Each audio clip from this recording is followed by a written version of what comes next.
Ve Velkých Albrechticích vyrábí česká společnost zařízení na aktivní dezinfekci vzduchu Airconic, která skvěle funguje i v těch nejnáročnějších zdravotnických prostorech. Jedním ze spokojených uživatelů je doktor Michal Mačák.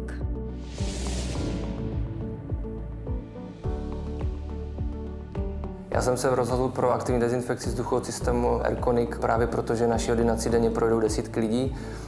Během zimní sezóny velká část je to infekčních pacientů a jako zdravotnické zařízení jsme připraveni na dezinfekci prostor povrchu, ale dezinfekce vzduchu je často opomíjena a na základě certifikace od Státního zdravotního ústavu, kdy bylo prokázáno, že během 2 hodin už ve vzduchu mizí částice, malé částice jako bakterie a spory plísní, ve vědeckých studiích prokázány i virové částice jako COVID, nemohl jsem se rozhodnout jinak.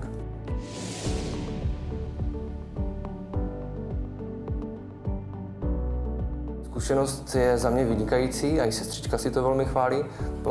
V našich relativně malých prostorech cítíme, že ten vzduch má daleko větší kvalitu, cítíme se méně unavení, máme víc energie, hlavně i na tu administrativu, která následuje v primární péči po té klinické části, tedy v odpoledních hodinách, kdy tady trávím spoustu času, takže cítím se velmi dobře a sestřička tomu říká, že vzduch je jako moře.